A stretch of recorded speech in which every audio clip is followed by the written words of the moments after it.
El sol de la tarde caía como plomo derretido sobre el asfalto de la carretera federal 15D, esa serpiente de concreto que une a la Ciudad de México con Nogales y que yo, Javier, conocía mejor que las cicatrices de mis propias manos. 58 años de vida, 30 de ellos al volante de un tráiler, te enseñan a leer el camino como un libro abierto, sus curvas traicioneras, sus rectas hipnóticas, el murmullo cansino de las llantas que se convierte en la única banda sonora de una existencia solitaria. Mi Kenworth T680, al que llamaba el valiente sin ironía alguna, era más que una máquina, era mi caparazón, mi confidente, el único testigo de mis amaneceres en medio de la nada y mis noches pobladas por los fantasmas del pasado. El motor Cummins ISX-15 rugía con una familiaridad reconfortante, un latido metálico que acompasaba el mío, ambos ya un poco gastados pero tercamente funcionales. Ese día, el calor era especialmente brutal. El aire que entraba por la ventanilla semiabierta era un aliento de horno que resecaba la garganta y hacía brillar las gotas de sudor en mi frente. Transportaba 20 toneladas de aguacate de Michoacán para el mercado gringo, una carga preciosa que me recordaba el verdor de mi tierra. Un verdor que contrastaba con la aridez del paisaje sonorense que ahora atravesaba. El desierto se extendía a ambos lados, un océano de ocres y sienas salpicado por la espinosa resistencia de los saguaros, gigantes silenciosos que levantaban sus brazos al cielo como si suplicaran una lluvia que nunca llegaba. Yo me sentía un poco como ellos, erguido, espinoso por fuera, pero con una insospechada reserva de vida por dentro, una vida que pocos se habían molestado en descubrir. La soledad del trailero es una criatura extraña, se te mete en los huesos, te amuebla el pensamiento. Aprendes a conversar contigo mismo, a debatir sobre lo divino y lo humano, mientras las líneas blancas del pavimento desfilan en una procesión interminable. Piensas en las decisiones que tomaste, en las que te impusieron. Piensas en la mujer que amaste y que se cansó de esperar a un hombre que siempre estaba de partida. Piensas en el hijo que nunca tuviste, en las risas que no escuchaste, en los partidos de fútbol a los que no asististe. La cabina de El Valiente era un santuario y una celda, un microcosmos donde Javier, el hombre, se enfrentaba a sus propios demonios, lejos del ruido del mundo. A veces, para ahuyentar la melancolía, ponía los casetes viejos de José Alfredo Jiménez. Sus canciones hablaban de amores perdidos, de caminos de Guanajuato que te llevaban a ninguna parte, de un mundo de hombres heridos que encontraban consuelo en el fondo de una botella. Yo no bebía en servicio. Mi padre me había inculcado ese respeto sagrado por el volante, pero entendía el sentimiento. Mi botella era el diésel, mi borrachera era la distancia. Mientras me acercaba al puente de San Carlos, un coloso de concreto que se arqueaba sobre un cañón seco y polvoriento, algo en la monotonía del paisaje se rompió. Era una mancha de color incongruente, un punto vibrante que no pertenecía a la paleta terrosa del desierto. Al principio, pensé que era un animal, quizás un coyote despistado o un perro callejero. Pero a medida que El Valiente devoraba los metros, la mancha tomó forma humana. Una forma pequeña, demasiado pequeña. Era una niña. Estaba de pie sobre la barandilla del puente, con los brazos extendidos como un pájaro a punto de emprender el vuelo. Llevaba un vestido rosa, un rosa chillón que era un grito de auxilio en medio del silencio ocre. El corazón, ese músculo viejo y cansado, me dio un vuelco. Se me heló la sangre a pesar del calor infernal. Pisé el freno con más instinto que pensamiento y las 20 toneladas de aguacate protestaron con un chirrido agudo que rasgó el aire. El Valiente se quejó, se sacudió, pero obedeció, deteniéndose a unos 100 metros del puente, una ballena de acero varada en el desierto. Mis manos, acostumbradas a la firmeza del volante, temblaban. Mis ojos no se apartaban de la diminuta figura que se balanceaba precariamente sobre el abismo. El viento, que hasta entonces había sido un murmullo, pareció cobrar una fuerza maligna, azotando el vestidito rosa, amenazando con arrancarla de su frágil apoyo. ¿Qué hacía una niña ahí, sola, en medio de la nada, en un puente que se usaba para cruzar un vacío? La mente se me llenó de preguntas que no tenían respuesta y de un miedo primario, visceral, que no sentía desde hacía décadas. No era el miedo por mí, era el miedo por ella, por esa vida minúscula que pendía de un hilo. En ese instante dejé de ser Javier el trailero, el hombre solitario, el fantasma de la carretera. Me convertí en una pura extensión de la voluntad, una fuerza concentrada en un único propósito: llegar a ella. Abrí la puerta de la cabina y el calor del exterior me golpeó como una bofetada.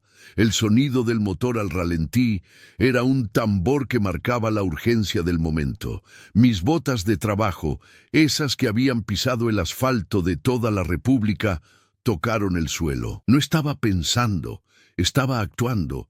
Cada fibra de mi ser, cada músculo, cada pensamiento estaba enfocado en cerrar la distancia que me separaba de la niña del vestido rosa. Corrí como no lo había hecho en 30 años, con los pulmones ardiendo y el corazón a punto de estallar en mi pecho. El mundo se había reducido a ese puente, a esa niña y al abismo que esperaba debajo. El tiempo se distorsionó, como sucede siempre en los momentos que definen una vida. Cada segundo se estiraba, se convertía en una eternidad cargada de pavor. Mis botas pesaban como si fueran de plomo y el aire denso del desierto se negaba a llenar mis pulmones. Pero mis ojos estaban fijos en ella, en la pequeña silueta contra el cielo azul cobalto. Podía verla con más claridad ahora. No tendría más de 5 o 6 años. Su cabello oscuro, casi negro, danzaba salvajemente al compás del viento. No lloraba. No gritaba, simplemente estaba ahí, en un equilibrio imposible entre la vida y la muerte, con una quietud que era más aterradora que cualquier lamento. «Espera», grité, pero mi voz fue un graznido ahogado, devorado por la inmensidad del paisaje y el zumbido del viento. Me habría oído. No pareció reaccionar. Seguí corriendo, sintiendo el ácido láctico quemar mis muslos, el sudor cegándome. La imagen de mi propia hija, la que nunca tuve, se superpuso a la de la niña del puente. La imaginé con ese mismo vestido rosa, con esa misma inocencia puesta al borde del precipicio. Un dolor sordo, una vieja herida, se abrió en mi pecho, añadiendo un combustible de desesperación a mi carrera. Estaba a menos de 50 metros cuando ocurrió. El viento sopló con una ráfaga más violenta, más caprichosa. La niña se tambaleó. Sus pequeños brazos se agitaron en un intento inútil de encontrar el equilibrio, y entonces cayó. No hubo un grito, solo un silencio que fue más ensordecedor que cualquier explosión. El vestidito rosa fue lo último que vi, una mancha de color que se precipitaba hacia el vacío. El mundo se detuvo, mi carrera se detuvo, mi corazón se detuvo. Por un instante que fue a la vez un parpadeo y un siglo, me quedé paralizado, un testigo impotente de la tragedia. El universo entero pareció contener la respiración. Pero entonces, algo dentro de mí, una fuerza que no sabía que poseía, se rebeló contra la parálisis. El instinto de supervivencia, no el mío, sino el de la especie, el instinto de proteger a una cría indefensa, se apoderó de mí. Sin pensarlo 2 veces, sin calcular el riesgo, sin considerar las consecuencias, me desvié de la carretera y salté de la seguridad del asfalto hacia la pendiente rocosa del cañón. La gravedad me tomó, y por un momento, mientras el suelo se precipitaba hacia mí, tuve un pensamiento lúcido y absurdo. Mis aguacates van a llegar tarde. Luego, el impacto. El dolor fue una explosión blanca que me recorrió todo el cuerpo. Rodé por la pendiente, las rocas y los arbustos espinosos, arañando mi piel, rasgando mi ropa. El mundo era un torbellino de tierra, cielo y dolor. Pero mis ojos, por algún milagro, seguían buscando una mancha rosa en el fondo del cañón. Aterricé de mala manera en el lecho seco del arroyo, un amasijo de huesos doloridos y músculos magullados. El aire salió de mis pulmones con un silbido. Por un momento, El dolor fue tan intenso que me dejó ciego y sordo, pero la imagen de la niña cayendo era un ascua ardiente en mi cerebro. Me obligué a levantar la cabeza, a buscar, y la vi. Estaba a unos 20 metros de distancia, enredada en una maraña de maleza seca y ramas retorcidas. Un arbusto grande, un mezquite viejo y resistente, había amortiguado su caída. Estaba quieta, demasiado quieta. «Por favor, que esté viva. Por favor», musité. Una plegaria dirigida a cualquier dios que estuviera escuchando en ese infierno de polvo y sol. Me puse de pie, o más bien, intenté ponerme de pie. Mi tobillo izquierdo protestó con un crujido nauseabundo y una punzada de dolor tan aguda que me hizo ver estrellas. Roto, definitivamente roto, pero no importaba. Nada importaba más que llegar a ella. Me arrastré apoyándome en mis manos y en mi rodilla buena, dejando un rastro de sangre y sudor en la tierra seca. Cada metro era una agonía, un triunfo de la voluntad sobre la carne. El sol me castigaba sin piedad y mi cabeza empezaba a dar vueltas. «No te desmayes, Javier, no ahora», me ordené. Finalmente, llegué a su lado. El corazón me martillaba contra las costillas, no por el esfuerzo, sino por el miedo a lo que iba a encontrar. Con manos temblorosas aparté las ramas que la cubrían. Y entonces vi su pecho. Se movía, un movimiento leve, casi imperceptible, pero definitivo. Estaba respirando. Un sollozo, una mezcla de alivio y dolor, se escapó de mi garganta. Tenía un corte en la frente del que manaba un hilo de sangre que se perdía en su cabello oscuro. Sus ojos estaban cerrados y su pequeño rostro estaba pálido, casi translúcido. El vestidito rosa estaba rasgado y sucio, pero seguía siendo un faro de vida en la desolación. Con una delicadeza que no sabía que poseía, la tomé en mis brazos. Pesaba tan poco, era tan frágil, como una muñeca de porcelana. Su cabeza se apoyó en mi hombro, y un pequeño gemido escapó de sus labios. Era el sonido más hermoso que había escuchado en mi vida. Me quedé ahí, arrodillado en el fondo del cañón, con una niña desconocida en mis brazos y un tobillo roto, sintiendo el peso de su vida, una vida que, por un capricho del destino, se había entrelazado con la mía. Miré hacia arriba, hacia el puente, una cicatriz de concreto en el cielo. El valiente estaba allá arriba esperándome, pero yo sabía, con una certeza absoluta, que el viaje que acababa de empezar no tenía nada que ver con carreteras ni con cargas de aguacate. Este era un viaje diferente, un viaje de regreso a la vida, y apenas estaba comenzando. El silencio del cañón fue roto por el sonido lejano de una sirena. Alguien más había visto, alguien más había llamado. La ayuda venía en camino, pero en ese momento, en la quietud polvorienta del fondo del barranco, solo éramos dos náufragos.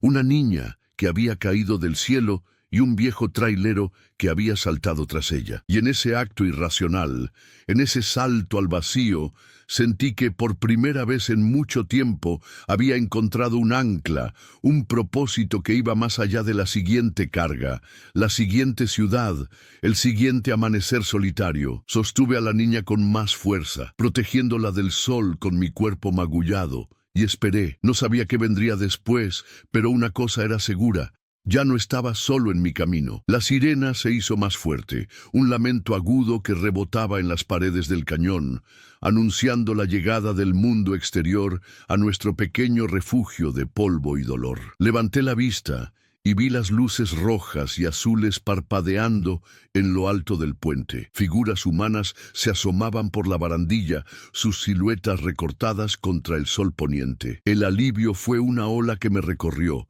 pero venía mezclado con una extraña aprensión. El capullo de intimidad forzada que nos había envuelto a la niña y a mí estaba a punto de romperse. Los paramédicos fueron los primeros en llegar. Dos hombres jóvenes, ágiles como cabras montesas, descendieron por la pendiente con una camilla y un pesado botiquín. Sus uniformes naranjas eran otro toque de color discordante en el paisaje. Se movían con una eficiencia tranquila, una calma profesional que contrastaba con el caos que reinaba en mi interior. «Señor, ¿está usted bien? ¿Puede oírme?», me preguntó el más alto, arrodillándose a mi lado. Su voz era serena, pero sus ojos evaluaban la escena con rapidez. Mi tobillo hinchado y deforme, los raspones en mi cara y brazos, la niña inconsciente en mi regazo. Yo estoy bien, mentí, o al menos dije una verdad a medias. Es ella. Ella es la que importa. Cayó del puente. El segundo paramédico, más bajo y fornido, ya estaba examinando a la pequeña. Le tomó el pulso, le abrió un párpado con delicadeza, le auscultó el pecho con un estetoscopio. Cada uno de sus movimientos era preciso, medido. Yo la sostenía con una posesividad feroz, reacio a entregarla, como si mi contacto fuera lo único que la mantenía anclada a este mundo. Tiene pulso estable, pero está inconsciente, posible traumatismo cráneoencefálico y múltiples contusiones. Necesitamos inmovilizarla y sacarla de aquí cuanto antes, dijo el segundo paramédico. Su voz era un murmullo profesional dirigido a su compañero. Luego se dirigió a mí con una suavidad inesperada. Señor, necesitamos colocarla en la camilla. Usted ha hecho un gran trabajo, pero ahora déjenos a nosotros. Asentí con la cabeza, aunque cada fibra de mi ser se resistía. Con una delicadeza infinita, la deposité en la camilla rígida que habían preparado. Le colocaron un collarín, le aseguraron la cabeza con bloques de espuma y la cubrieron con una manta térmica plateada que brillaba bajo el sol. Al verla así, tan pequeña e indefensa, rodeada de aparatos y protocolos, sentí un nudo en la garganta. El vestidito rosa había desaparecido bajo la manta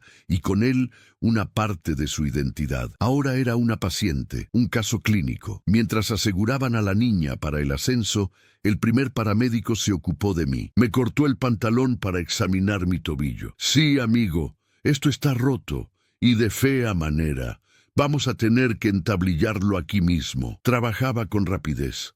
Sus manos eran firmes y seguras. A pesar del dolor punzante, sentí una extraña gratitud por su competencia. Me hizo una serie de preguntas. Mi nombre, mi edad, si era alérgico a algo. Respondí de forma automática. Mi mente estaba en otra parte. Estaba siguiendo con la mirada a la pequeña camilla que comenzaba su lento y cuidadoso ascenso por la ladera del cañón, ayudada por cuerdas y por un par de policías que habían bajado a ayudar. El viaje de vuelta a la carretera fue una pesadilla borrosa. Me subieron en una segunda camilla y el dolor de mi tobillo se intensificaba con cada movimiento. El mundo se inclinaba en ángulos extraños y el cielo azul parecía girar sobre mi cabeza. Cuando por fin llegamos arriba, el escenario era de un caos controlado. Había 2 patrullas, una ambulancia y mi tráiler, el Valiente, que parecía un gigante dormido en medio de la conmoción. Varios coches se habían detenido y un pequeño grupo de curiosos observaba desde una distancia prudente, sus rostros una mezcla de horror y fascinación. Vi cómo subían a la niña a la ambulancia. Por un instante, antes de que cerraran las puertas, nuestros caminos se cruzaron de nuevo. Me llevaban hacia la misma ambulancia. Me colocaron en la litera contigua a la suya. El espacio era reducido, olía a antiséptico y a algo metálico, como la sangre. El paramédico que la atendía estaba ocupado colocándole una vía intravenosa en su diminuto brazo. Ella seguía inconsciente, su rostro sereno contrastaba con la urgencia que la rodeaba. Extendí mi mano, rozando apenas la manta plateada que la cubría. Fue un gesto instintivo, una necesidad de reafirmar la conexión que se había forjado en el fondo de aquel barranco. Un oficial de la Policía Federal se asomó al interior de la ambulancia antes de que partiéramos. Era un hombre mayor, con un rostro curtido por el sol y la experiencia. Sus ojos me estudiaron con una mezcla de curiosidad y respeto. Javier Morales, ¿verdad?, preguntó, mirando una libreta. Asentí. Usted es el conductor del tráiler. Volví a asentir. Dicen que saltó usted detrás de ella. No había otra opción, respondí. Mi voz sonaba débil, extraña a mis propios oídos. El oficial se quitó el sombrero, un gesto de respeto que me tomó por sorpresa. Lo que hizo usted, señor Morales. Se necesitan muchos pantalones para hacer algo así. La mayoría se hubiera quedado mirando o hubiera seguido de largo. No se preocupe por su camión. Lo vamos a custodiar hasta que usted pueda hacerse cargo. Las puertas de la ambulancia se cerraron, sumiéndonos en una penumbra iluminada por el parpadeo de los monitores. La sirena comenzó a aullar de nuevo y el vehículo se puso en marcha, acelerando rápidamente. El movimiento me provocaba náuseas y el dolor de mi tobillo era un martillo constante, pero mi atención estaba fija en la pequeña figura a mi lado. El monitor cardíaco emitía un pitido rítmico y constante, un sonido electrónico que me aseguraba que su corazón seguía latiendo. Cada pitido era una victoria, una nota de esperanza en medio de la incertidumbre. El paramédico me hizo más preguntas, esta vez sobre el incidente. ¿Vi a alguien más? ¿Había algún coche aparcado cerca del puente? ¿Dijo algo la niña antes de caer? Intenté reconstruir los hechos, pero mi memoria era un rompecabezas de imágenes fragmentadas. El vestido rosa, el viento, el salto, el dolor. Le conté lo poco que sabía, la sensación de que estaba sola, completamente sola. El trayecto al hospital de Hermosillo pareció durar una eternidad. El sol se estaba poniendo y las luces del atardecer pintaban el cielo de naranjas y morados, colores que se filtraban por las ventanillas de la ambulancia, tiñendo la escena de una belleza melancólica. Pensé en mi vida, en cómo, en cuestión de minutos, había dado un vuelco de 180 grados. Hacía una hora, mi única preocupación era entregar mi carga a tiempo. Ahora mi universo entero giraba en torno al destino de una niña cuyo nombre ni siquiera conocía. Llegamos al Hospital General entre el ulular agónico de la sirena. Las puertas del área de urgencias se abrieron de golpe y un equipo de médicos y enfermeras nos recibió. La eficiencia fue vertiginosa. Se llevaron a la niña de inmediato, su camilla desapareciendo por un pasillo, rodeada de batas blancas. Pediatría, traumatología, necesitamos un TAC craneal ahora, gritó alguien, y luego se fue. El vínculo físico se había roto y una sensación de vacío me invadió. A mí me llevaron a un cubículo diferente, me cortaron la ropa. Me examinaron, me hicieron preguntas. Una enfermera amable me limpió las heridas mientras un doctor joven analizaba las primeras radiografías de mi tobillo. Fractura de tobillo y peroné, señor Morales. Va a necesitar cirugía. La noticia apenas me registró. Mi mente seguía en el otro pasillo, con la niña del vestido rosa. ¿La niña? ¿Saben algo de la niña? Le pregunté a la enfermera, una mujer de mediana edad con ojos cansados pero amables. Ella me puso una mano en el hombro. Está en las mejores manos, señor. Los doctores están con ella. Usted ha hecho todo lo que podía. Ahora tiene que descansar. Pero yo no podía descansar. La adrenalina había desaparecido, dejando paso a un agotamiento profundo y a un dolor que ya no era solo físico. Era un dolor del alma, una angustia por el futuro de esa pequeña vida. ¿Quién era ella? ¿Por qué estaba en ese puente? ¿La estaría buscando alguien? ¿O estaba tan sola en el mundo como parecía? Mientras me preparaban para llevarme al quirófano, miraba el techo blanco y aséptico de la sala de urgencias y solo podía ver un cielo azul y una mancha rosa cayendo al vacío. Había saltado para salvarla, pero ahora, tendido en una cama de hospital, me sentía más impotente que nunca. Y una pregunta, la más importante de todas, comenzó a formarse en mi mente. ¿Qué pasaría ahora? ¿Qué pasaría con ella?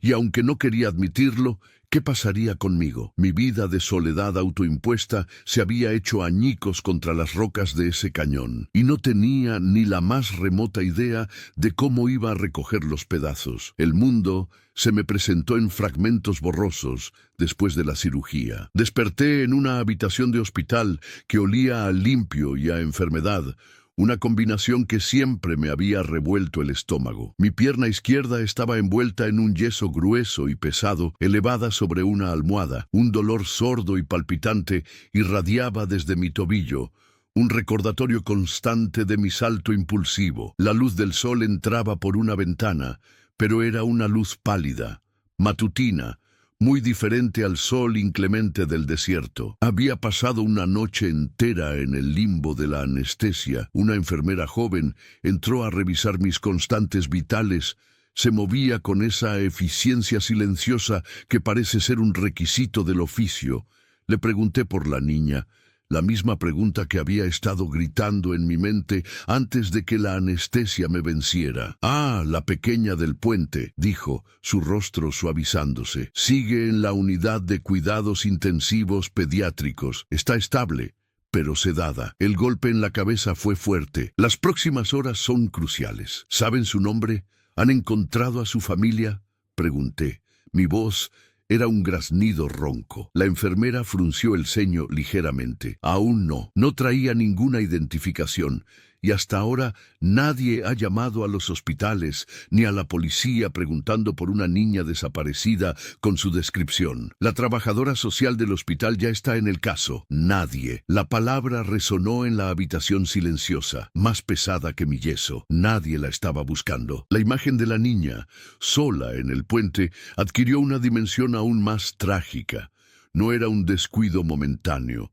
Un accidente. Era el resultado de un abandono profundo, de una soledad que ningún niño debería conocer. Más tarde ese día, recibí 2 visitas. La primera fue del oficial de la Policía Federal, el mismo hombre mayor del puente. Se llamaba Capitán Rodríguez. Entró en la habitación con el sombrero en la mano. Su rostro mostraba una genuina preocupación. «Señor Morales, vine a ver cómo seguía», dijo. Su voz era grave y respetuosa. «Y a darle las gracias de nuevo. Lo que hizo usted fue heroico». Me encogí de hombros, incómodo con la palabra. «Hice lo que tenía que hacer, capitán». «Pocos lo hacen», replicó él. «Quería informarle sobre su tráiler. Está seguro en un corralón federal en Hermosillo. Cuando usted se recupere, podrá disponer de él. La empresa para la que trabaja ya fue notificada. Están impresionados, por decirlo menos». Le agradecí la información. Hablar del tráiler, de la carga, de mi trabajo, se sentía como hablar de una vida pasada. Era algo que le había sucedido a otro hombre. El capitán Rodríguez se quedó un momento en silencio, mirando por la ventana. «¿Sabe?», dijo finalmente volviéndose hacia mí, «en mis 30 años de servicio he visto lo peor de la gente, pero de vez en cuando veo cosas como la que usted hizo, y me recuerda que todavía hay esperanza». Hizo una pausa, como si debatiera si debía continuar. «Estamos investigando el caso de la niña, revisando las cámaras de la caseta de cobro más cercana, hablando con la gente de los ranchos de la zona. Es como si hubiera aparecido de la nada. Es muy extraño». Su segunda visita fue menos reconfortante. Era una mujer de unos 40 y tantos años, vestida con un traje sastre impecable que parecía fuera de lugar en el ambiente del hospital. Se presentó como la licenciada Valenzuela, la trabajadora social. Su sonrisa era profesional, pero sus ojos eran agudos, evaluadores. «Señor Morales, soy la encargada del caso de la menor», comenzó, sentándose en una silla junto a mi cama. Sostenía una carpeta y un bolígrafo, lista para tomar notas. Su eficiencia me puso nervioso. «Necesito que me cuente, con el mayor detalle posible, todo lo que vio». Le repetí mi historia por enésima vez. El vestido rosa, la niña en la barandilla, mi carrera desesperada, la caída, el salto. Ella escuchaba atentamente, asintiendo de vez en cuando, su rostro impasible. Cuando terminé, me hizo una serie de preguntas que me parecieron extrañas, casi acusatorias. «¿Está usted seguro de que no había nadie más? ¿Ningún vehículo sospechoso?» «Seguro», respondí. «¿La niña le dijo algo? ¿Gritó algún nombre?» «No, no dijo nada». «Señor Morales», dijo, inclinándose un poco hacia adelante, «su acto fue, sin duda, valiente, pero también inusual. Usted puso su propia vida en un riesgo extremo por una desconocida. ¿Por qué?». La pregunta me descolocó. ¿Por qué? ¿Cómo se explica un instinto? ¿Cómo se explica la empatía? Busqué en mi mente una respuesta que pudiera satisfacerla. Una respuesta lógica para un acto que no lo había sido. Era una niña a punto de morir. «No podía quedarme mirando», dije finalmente, la única verdad que conocía. «Comprendo», dijo ella, aunque su tono sugería que no lo hacía del todo. «Por ahora, la niña está bajo la tutela del Estado, a través del DIF. Una vez que se recupere, si no localizamos a ningún familiar, será trasladada a un albergue temporal. Un albergue. La palabra me sonó fría, impersonal. Imaginé a la pequeña, después de sobrevivir a una caída mortal, siendo enviada a una institución, a convertirse en un número más en el sistema. Una oleada de algo parecido a la ira me recorrió. ¿Puedo verla?, pregunté. La voz me salió más fuerte de lo que pretendía. La licenciada Valenzuela me miró, sorprendida por mi vehemencia. Está en la UCI pediátrica. Las visitas están restringidas. Además, señor Morales, con todo respeto, usted no es un familiar. Legalmente, no tiene ningún vínculo con ella. Sus palabras eran una pared de burocracia, una barrera legal que me separaba de la única cosa que me importaba en ese momento. Me sentí frustrado, impotente. Yo había saltado a un cañón por ella, tenía un tobillo lleno de tornillos por ella, y ahora me decían que no tenía ningún derecho a saber cómo estaba, a verla, a asegurarme de que no estuviera sola. Después de que la trabajadora social se fue, un silencio pesado llenó la habitación. Me sentí atrapado, no solo por el yeso, sino por una red de regulaciones y procedimientos que no entendía. La soledad que había sido mi compañera constante en la carretera regresó, pero esta vez era diferente. No era la soledad tranquila de la cabina de mi tráiler, sino una soledad ansiosa, febril. Pasé los siguientes 2 días en un estado de limbo. Las enfermeras iban y venían. El doctor me explicaba los detalles de mi recuperación. Semanas sin apoyar el pie, meses de fisioterapia. Mi jefe de la compañía de transportes me llamó. Fue comprensivo. Me aseguró que mi trabajo me esperaba, que me tomara el tiempo que necesitara. Todos eran amables, todos se preocupaban por mi bienestar físico, pero nadie parecía entender que mi bienestar estaba intrínsecamente ligado al de la niña. Cada vez que una enfermera entraba, yo preguntaba. Las respuestas eran siempre las mismas.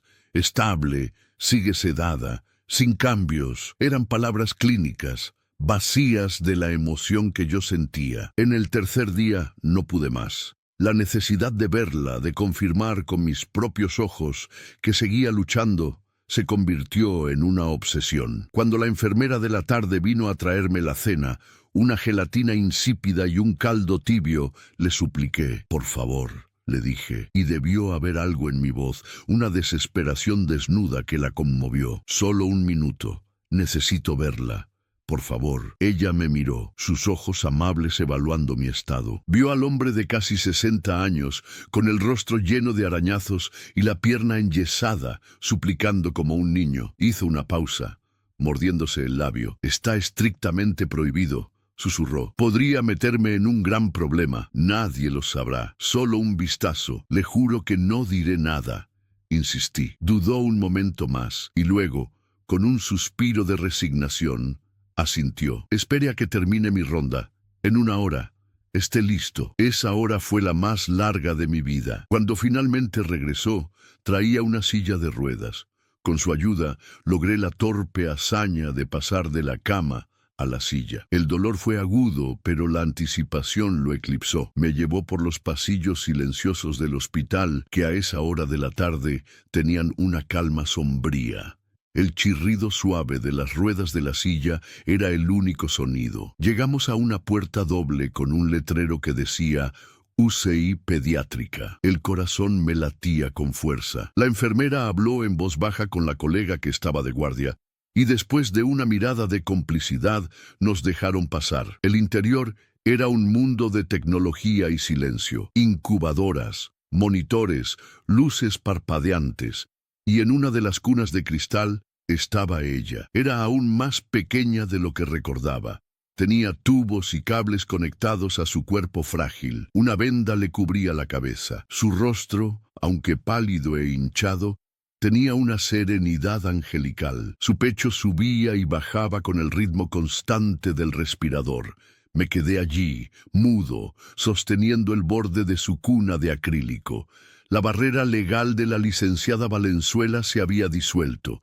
En ese momento no éramos extraños, éramos 2 almas unidas por la tragedia y la supervivencia. Una oleada de ternura, un sentimiento puramente paternal que nunca antes había experimentado, me inundó. Era un amor protector, feroz, incondicional. Le pusimos un nombre temporal para los registros. Susurró la enfermera a mi lado. La llamamos Luz, porque eso es lo que trajo a este lugar. A pesar de todo, trajo un poco de luz. Luz, el nombre era perfecto, una pequeña luz en la inmensa oscuridad de su abandono. Me incliné, ignorando el dolor de mi espalda y el tirón en mi pierna. Apoyé mi mano en el cristal, justo encima de su pequeña manita. «Hola, Luz», susurré, mi voz quebrada por la emoción. «Soy Javier, no estás sola. Te lo prometo, no voy a dejar que estés sola». En ese preciso instante, como si hubiera escuchado mi promesa en algún lugar profundo de su inconsciencia, sus dedos se movieron. Un espasmo diminuto, casi imperceptible, pero yo lo vi, y para mí fue una señal, una respuesta, una aceptación. La enfermera me tocó el brazo. «Es hora de irnos», asentí, mis ojos llenos de lágrimas. Cuando salimos de la UCI y volvimos al pasillo, ya no era el mismo hombre. La incertidumbre había sido reemplazada por una determinación de acero. La trabajadora social podía tener sus reglas, el Estado podía tener sus protocolos, pero yo había hecho una promesa.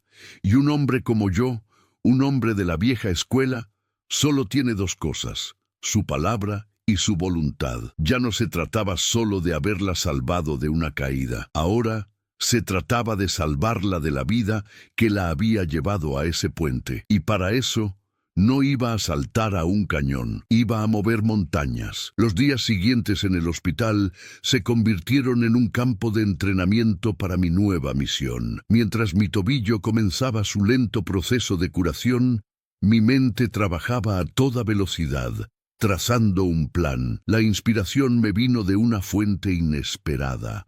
Un viejo libro de Napoleon Hill, Piense y hágase rico, que mi padre me había regalado años atrás y que yo guardaba en la guantera de El Valiente, más como un amuleto que como una guía. Una de las enfermeras, al enterarse de que era trailero, tuvo el detalle de recuperar algunas de mis pertenencias del camión, y entre ellas estaba el libro, con su cubierta gastada y sus páginas amarillentas. Lo releí, no con la idea de hacerme rico en dinero, sino en propósito. Hill hablaba de la necesidad de un deseo ardiente, de una meta definida, de un plan organizado.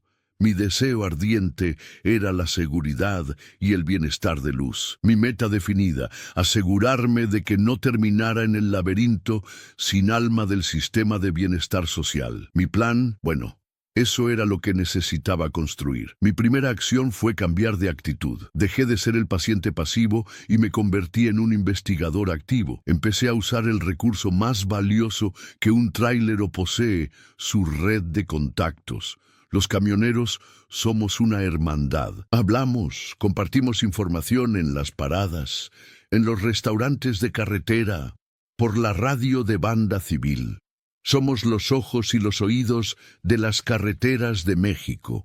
Conseguí que me prestaran un teléfono celular y empecé a llamar. Llamé a El Caimán, un viejo colega que cubría la ruta del Pacífico. Llamé a El Poeta, un conductor de Saltillo que tenía una memoria fotográfica para los detalles. Les conté la historia de Luz, describiendo su apariencia, el lugar exacto donde la encontré. Les pedí que hicieran correr la voz, que preguntaran en las fondas, en las gasolineras, en los pueblos olvidados a lo largo de la carretera 15D. ¿Alguien había visto a una niña así? ¿Alguien había oído hablar de una familia que hubiera perdido a una hija? La respuesta fue abrumadora. La historia de la niña del puente y el trailero que saltó se convirtió en una leyenda moderna en las ondas de la radio de banda civil. Los camioneros, hombres rudos y solitarios como yo, se conmovieron con la historia. Se convirtieron en mis ojos y oídos, en una red de inteligencia informal que se extendía por todo el noroeste del país. Mientras tanto, en el hospital, mi relación con el personal cambió. Dejé de ser solo el señor del tobillo roto. Me convertí en una especie de celebridad local. Las enfermeras me traían café y pan dulce, y me daban informes extraoficiales sobre el progreso de Luz. Hoy le redujeron la sedación. Movió los brazos, abrió los ojos por un momento. Cada pequeña noticia era una victoria que alimentaba mi determinación. Luz, su nombre se había convertido en un mantra para mí. Durante las largas horas de la noche, cuando el dolor de la pierna no me dejaba dormir, pensaba en ella. Imaginaba su risa, el sonido de sus pasos. Construía en mi mente un futuro para ella, un futuro lleno de seguridad, de amor, de oportunidades, un futuro que era el antónimo exacto de mi propio pasado errante. Mi principal obstáculo seguía siendo la licenciada Valenzuela. Ella me veía como una complicación, un civil entrometiéndose en asuntos del Estado. Nuestras conversaciones eran tensas, una batalla de voluntades. Señor Morales, aprecio su interés, pero debe entender que hay procedimientos, me dijo en una de sus visitas, su voz cargada de una paciencia forzada. El DIF es la entidad legalmente responsable de la menor. Estamos haciendo todo lo posible para localizar a su familia. Y si no la encuentran, o si la familia que encuentran es la razón por la que ella estaba en ese puente, repliqué, mi voz más firme de lo que ella esperaba. Ella suspiró, visiblemente irritada. En ese caso se buscará un hogar de acogida adecuado, o se iniciará un proceso de adopción. Es un proceso largo y complicado. Quiero iniciar ese proceso. Solté, las palabras saliendo de mi boca antes de que pudiera pensarlas del todo. Pero una vez dichas, supe que eran la verdad más profunda que había sentido en mi vida. La licenciada Valenzuela me miró como si me hubiera salido una segunda cabeza. Se rió, una risa corta y sin alegría. Señor Morales, seamos realistas. Usted es un hombre soltero de casi 60 años, con un trabajo que lo mantiene en la carretera semanas enteras, y con todo respeto, actualmente está incapacitado. Usted no es, en ninguna definición, un candidato ideal para la adopción. Sus palabras fueron como un puñetazo en el estómago. Cada una de ellas era una verdad fría y dura, pero Napoleon Hill también hablaba de la fe, de creer en tu objetivo incluso cuando todo el mundo te dice que es imposible. Quizás no soy el candidato ideal en papel, respondí, mirándola directamente a los ojos. Pero yo salté, yo estaba allí, y le prometí que no la dejaría sola, y pienso cumplir mi promesa. Mi determinación pareció desconcertarla. No dijo nada más, pero en su mirada vi un destello de algo que podría haber sido respeto, o quizás solo curiosidad. Los días se convirtieron en una semana. Mi pierna dolía menos y empecé a practicar con las muletas, moviéndome torpemente por los pasillos del hospital. Y entonces recibí una llamada que lo cambió todo. Era el Caimán. Javier, creo que tengo algo, dijo, su voz mezclada con el ruido estático de la carretera. He estado preguntando por la zona de Santa Ana, que está a unos 80 kilómetros del puente. Hay un pueblo pequeño, olvidado de la mano de Dios, llamado Estación Llano. La gente de allí habla de una familia muy problemática, los Apodaca. Una mujer joven con una hija pequeña. Dicen que la mujer se juntó con un tipo malo, un malandrín metido en asuntos turbios, y que a la niña no la trataban bien. Mi corazón empezó a latir más rápido. La niña, ¿cómo es? Pelo negro, ojos grandes y tristes, dicen, unos 6 años. Coincide con tu descripción, Javier. Y aquí está lo más importante. Hace una semana, más o menos el día del accidente, la familia desapareció. Se fueron de la noche a la mañana. La casa está abandonada. Estación Llano, los Apodaca. Los detalles eran vagos, pero eran algo. Eran un hilo del que tirar. Le di las gracias a el Caimán, con una emoción que apenas podía contener. Inmediatamente llamé al capitán Rodríguez y le di la información. Él se lo tomó en serio. Gracias, Javier. Esto es más de lo que hemos conseguido en una semana. Voy a enviar una patrulla a Estación Llano a investigar. Te mantendré informado. Esa misma tarde ocurrió otro milagro. Una de las enfermeras, mi cómplice en la visita a la UCI, vino a mi habitación con una sonrisa radiante. Luz ha despertado, dijo. Está consciente. La han trasladado a una habitación normal en el área de pediatría. La noticia me llenó de una alegría tan intensa que casi me hizo olvidar el dolor de mi pierna. ¿Puedo verla ahora? Ella asintió. El doctor ha dado permiso. Cree que ver una cara familiar podría ayudarla. Y ahora mismo, tú eres la única cara familiar que tiene. Con la ayuda de la enfermera y mis fieles muletas, hice el viaje al ala de pediatría. El ambiente aquí era diferente, más ruidoso, con dibujos de colores en las paredes y el sonido de las televisiones. Me sentía como un gigante torpe en un mundo de gente pequeña. Su habitación estaba al final del pasillo. La puerta estaba entreabierta. Me asomé con el corazón en un puño. Estaba sentada en la cama, apoyada en unas almohadas. Llevaba una pijama de hospital con dibujos de ositos. La venda en su cabeza era más pequeña ahora. Tenía un brazo enyesado, pero sus ojos estaban abiertos. Eran enormes, oscuros y profundos, y estaban llenos de una tristeza y un miedo que me partieron el alma. Me miró cuando entré y su cuerpo menudo se tensó. Se encogió como un animalito asustado. No dije nada, simplemente me quedé junto a la puerta, apoyado en mis muletas para no parecer una amenaza. «Hola, Luz», dije suavemente. «Soy Javier. ¿Te acuerdas de mí?» Ella no respondió, solo me miraba, sus grandes ojos estudiando mi rostro magullado, mi pierna enyesada. Decidí no forzarla. Me acerqué lentamente a la silla que había junto a su cama y me senté con dificultad. Me quedé en silencio, simplemente compartiendo el espacio con ella. Pasaron varios minutos que parecieron horas. El único sonido era el tic-tac de un reloj en la pared. Y entonces, con una voz que era apenas un susurro, tan débil que casi no la oí, dijo una palabra. «Ángel». La miré confundido. «¿Perdón?» Ella levantó su manita buena y señaló mi pecho. Tú volaste». Y entonces lo entendí. En su mente infantil, traumatizada, lo que había visto no era un hombre torpe cayendo por un barranco. Había visto a alguien saltar del cielo para salvarla. En su mundo de pesadilla, yo había sido una aparición milagrosa. Las lágrimas llenaron mis ojos. Negué con la cabeza suavemente. «No, pequeña, no soy un ángel. Solo soy Javier». Me quedé con ella un rato más. No hablamos mucho. Le conté sobre mi tráiler, el Valiente, y sobre los aguacates que llevaba. Le hablé del desierto y de los saguaros gigantes. Le hablaba en un tono bajo y tranquilo, sin esperar respuesta, solo para que se acostumbrara a mi voz. Cuando me fui, ella seguía mirándome con esos ojos enormes y serios, pero ya no había miedo en ellos. Había algo más, algo parecido a la curiosidad, a la confianza. Al volver a mi habitación, encontré al capitán Rodríguez esperándome. Su rostro estaba sombrío. «Teníamos razón, Javier», dijo sin preámbulos. «Fuimos a la casa en Estación Llano. Estaba vacía, tal como dijo tu amigo, pero encontramos cosas, ropa de niña, un cuarto en condiciones deplorables. Y los vecinos hablaron, confirmaron el maltrato. El padrastro, un tal Marco Rivas, alias El Sombra, es un narcomenudista conocido en la zona.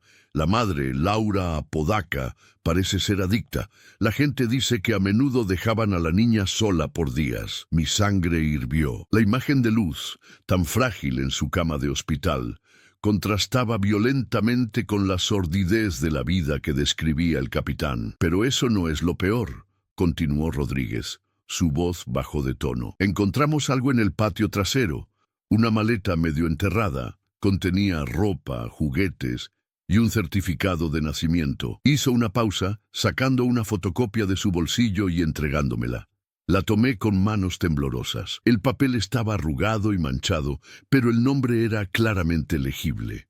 Nombre de la menor, Sofía Apodaca. Edad, 6 años. Sofía. Su nombre era Sofía. «Gracias, capitán», dije, mi voz ahogada por la emoción. «No me des las gracias todavía, Javier, porque esto se complica. El Sombra y la madre no solo desaparecieron, parece que cruzaron la frontera, y por lo que hemos podido averiguar, no tienen ninguna intención de volver. Para ellos, Sofía es un problema del que ya se deshicieron». La noticia debería haberme devastado, pero en lugar de eso, sentí una extraña calma, una claridad de propósito. Ya no había familia que buscar. Ya no había nadie que pudiera reclamarla. El camino, aunque lleno de obstáculos burocráticos, estaba despejado. Miré al capitán Rodríguez, el libro de Napoleon Hill en mi mesita de noche, el recuerdo de los ojos de Sofía en mi mente. «Capitán», dije, y mi voz no tenía ni un ápice de duda. «Entonces, tengo que adoptarla. No hay otra opción. Ella es mi responsabilidad ahora». El capitán me miró, una larga y profunda mirada. Luego, una lenta sonrisa se dibujó en su rostro curtido. «Sabía que diría eso, Javier, y aunque la licenciada Valenzuela probablemente me cuelgue, creo que tiene usted toda la razón. Será una batalla cuesta arriba, pero no estará solo en esto. Cuente conmigo». La batalla acababa de empezar, pero por primera vez tenía un nombre para mi misión: Sofía, y tenía aliados. La partida de ajedrez contra el sistema, contra la burocracia, contra mi propia vida pasada, estaba a punto de comenzar. Y yo, Javier Morales, el viejo trailero del tobillo roto, estaba listo para hacer mi primer movimiento. Con el nombre de Sofía anclado en mi corazón como un faro, el hospital se transformó de una prisión a un cuartel general. Cada día era una mezcla de dolorosa fisioterapia y planificación estratégica. Aprender a caminar de nuevo con las muletas era un desafío físico, pero palidecía en comparación con el desafío burocrático que tenía por delante. La licenciada Valenzuela, a pesar de la intervención del capitán Rodríguez, seguía siendo un muro de escepticismo. «Señor Morales, su intención es noble, pero la ley es la ley», me repetía en cada encuentro, su portafolio actuando como un escudo entre nosotros. El proceso de pérdida de patria potestad de los padres biológicos puede llevar años, incluso si están ilocalizables, y solo después de eso se puede considerar la adopción. Y como le dije, su perfil no es el que el sistema favorece. Sus palabras eran desalentadoras, diseñadas para apagar mi deseo ardiente, pero cada vez que la duda amenazaba con instalarse, hacía el corto pero arduo viaje con mis muletas hasta el ala de pediatría. Ver a Sofía era mi combustible. Nuestras visitas se convirtieron en una rutina sagrada. Al principio, ella seguía siendo silenciosa y observadora. Le llevaba pequeños regalos que las enfermeras me ayudaban a conseguir: un libro para colorear, un jugo de manzana, una figurita de un animal. No le exigía nada, ni siquiera las gracias. Simplemente me sentaba a su lado, a veces en silencio, a veces contándole historias de la carretera, describiéndole los amaneceres en la Huasteca Potosina o las noches estrelladas en el desierto de Chihuahua. Le hablaba de El Valiente, como si fuera un viejo amigo, un caballo de acero con corazón. Poco a poco, el hielo comenzó a derretirse. Un día, mientras le contaba cómo una vez un oso se había acercado a mi camión en las montañas de Durango, una pequeña sonrisa se dibujó en sus labios. Fue fugaz, pero fue la cosa más hermosa que había visto. Otro día, cuando llegué, me encontré con que había coloreado un dibujo. Era un camión grande, muy parecido a mi Kenworth, y a su lado una figura alta con palitos como piernas y una figura pequeña. «Tú y yo», dijo en un susurro. Cuando le pregunté, sentí un nudo en la garganta tan grande que no pude hablar. Simplemente le apreté la mano. Fue durante una de esas visitas que descubrí la profundidad de sus cicatrices, y no solo las físicas. Estaba leyendo un cuento sobre una familia de conejos. Cuando llegué a la parte donde el papá conejo abrazaba a sus conejitos, Sofía se estremeció y apartó la mirada. «¿Qué pasa, mija?», le pregunté suavemente. «Los papás no hacen eso», dijo, su voz apenas audible. «Los papás gritan y pegan». La simplicidad de su declaración me golpeó con la fuerza de un golpe físico. El mundo de abuso y negligencia que el capitán Rodríguez había descrito se hizo terriblemente real en esa pequeña frase. En ese momento, mi determinación se solidificó, pasando de ser un simple deseo a una necesidad inquebrantable. Ya no se trataba solo de darle un hogar. Se trataba de reescribir su definición de lo que significaba una familia, de lo que significaba el amor. Mientras mi vínculo con Sofía se fortalecía, la investigación sobre su pasado se topó con un muro. El Sombra y Laura Apodaca parecían haberse desvanecido. No había rastro de ellos en México ni en Estados Unidos. Eran fantasmas. Esto, irónicamente, jugaba a mi favor. Si no podían ser encontrados para comparecer, el proceso de abandono podría acelerarse. Fue entonces cuando la historia dio un giro inesperado. La prensa local, que inicialmente había cubierto la noticia del rescate como una nota de color, empezó a indagar más. Un joven periodista de un periódico de Hermosillo, un tipo ambicioso llamado Ricardo Salinas, se obsesionó con el caso. Al principio, lo vi como una molestia. Aparecía en el hospital, tratando de entrevistarme, de hablar con las enfermeras. «Señor Morales, esta es una gran historia humana», me dijo un día, acorralándome cerca de la cafetería. «Un trailero solitario, una niña misteriosa. La gente quiere saber más. Podríamos ayudar a la niña, crear conciencia». Yo desconfiaba de él. Veía en sus ojos el brillo de la ambición profesional, más que el de la compasión genuina. Lo rechacé varias veces, diciéndole que esto era un asunto privado. Pero Salinas era persistente. «Mire», dijo un día cambiando de táctica, «sé de su intención de adoptar a Sofía y sé lo difícil que es. Conozco a la licenciada Valenzuela y sé cómo funciona el DIF. La burocracia se los va a comer vivos, pero la presión pública puede hacer milagros, puede acelerar las cosas, hacer que los jueces y los burócratas lo piensen 2 veces antes de aplicar el manual al pie de la letra». Sus palabras tenían sentido. Era una jugada arriesgada. Exponer mi vida y la de Sofía al escrutinio público podría ser contraproducente. Pero la idea de pasar años luchando contra el sistema era insoportable. Napoleon Hill hablaba de usar todos los recursos disponibles, de crear un equipo de mentes maestras. Quizás Salinas, con su acceso a la opinión pública, podría ser una pieza inesperada pero crucial de mi equipo. Acepté con una condición: usted escribe la historia, pero yo la apruebo antes de que se publique. Y el enfoque debe ser el bienestar de Sofía, no el melodrama. Salinas aceptó. Durante los días siguientes, pasamos horas hablando. Le conté todo, desde mi vida en la carretera hasta el momento en que vi el vestido rosa en el puente. Le hablé de mi soledad, de mis anhelos no cumplidos, de cómo Sofía había llenado un vacío que ni siquiera sabía que tenía. Le hablé de mi promesa. Salinas escuchaba, grababa, tomaba notas. Por primera vez sentí que alguien entendía la magnitud de lo que estaba en juego.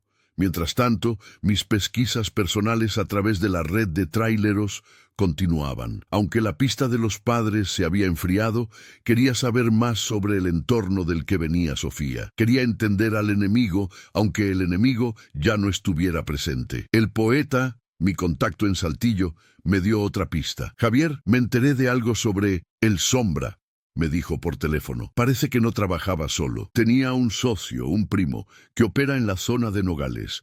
Un tipo igual de peligroso. Le dicen el Alacrán. Quizás él sepa a dónde fueron. Nogales, la frontera. La pieza final del rompecabezas parecía estar allí. Le pasé la información al capitán Rodríguez, quien me advirtió que tuviera cuidado. El Alacrán era conocido por ser violento e impredecible. Unos días después, el artículo de Ricardo Salinas fue publicado. Ocupó la portada del periódico con una foto mía, de aspecto demacrado en mi silla de ruedas, y una foto de archivo, borrosa, del puente. El titular era dramático pero efectivo: «El ángel del asfalto y la niña que cayó del cielo. Una historia de amor contra la burocracia». El efecto fue inmediato y explosivo. La historia se volvió viral. Fue recogida por noticieros nacionales, estaciones de radio, blogs. Mi teléfono no paraba de sonar. Gente común de todo el país llamaba al hospital para ofrecer apoyo. Llegaron cartas, donaciones, ofertas de ayuda legal. La opinión pública se había volcado a mi favor y al de Sofía. La licenciada Valenzuela estaba furiosa. Me acusó de manipular a los medios, de convertir el caso en un circo, pero pude ver en sus ojos que estaba nerviosa. La presión estaba funcionando. Su jefe, El director del DIF estatal la llamó a una reunión. Los burócratas, que prosperan en la sombra, de repente estaban bajo el foco de atención nacional. El clímax de esta primera fase de la batalla llegó un día que nunca olvidaré. Me habían dado de alta del hospital, aunque todavía dependía de las muletas, y me alojaba temporalmente en un pequeño hotel cerca del hospital para poder seguir viendo a Sofía a diario. El capitán Rodríguez me llamó. Javier, tienes que venir a la comandancia. Tenemos a alguien que quiere hablar contigo. Es importante. Cuando llegué, me llevó a una sala de interrogatorios. Sentada en una silla de metal, con el rostro pálido y los ojos hinchados de llorar, había una mujer. Era delgada, de aspecto frágil y demacrado.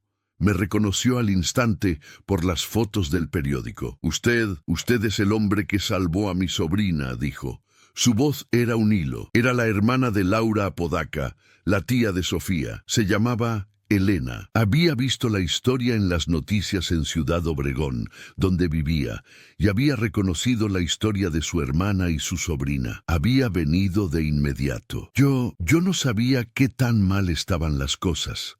Sollozó. Laura cortó el contacto conmigo hace meses. Me enteré de que andaba con ese hombre Marco.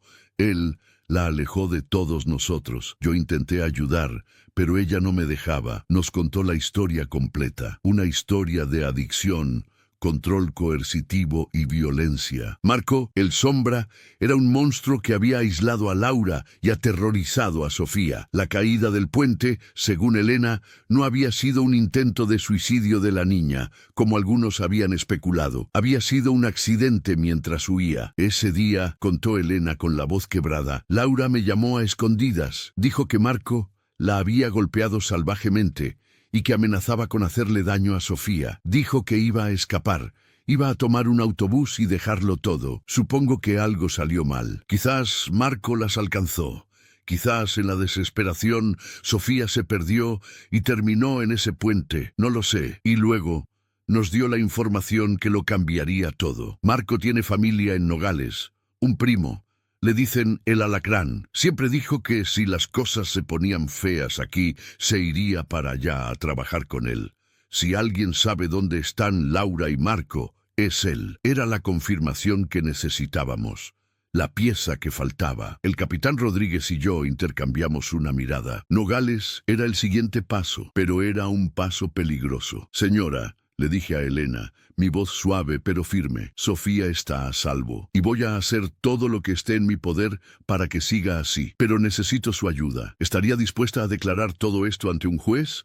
¿A testificar sobre el carácter de su hermana y de Marco? Ella me miró. Las lágrimas corrían por sus mejillas. Luego asintió con una determinación recién descubierta. Por Sofía, haré lo que sea. Esa noche, mientras volvía a mi hotel, sentí que las piezas del tablero de ajedrez se estaban moviendo a mi favor. Tenía un testigo clave. Tenía a la opinión pública de mi lado. Tenía la determinación de un hombre que había encontrado su propósito. Pero también sabía que el juego estaba a punto de volverse mucho más peligroso. El Alacrán no era un burócrata ni un periodista.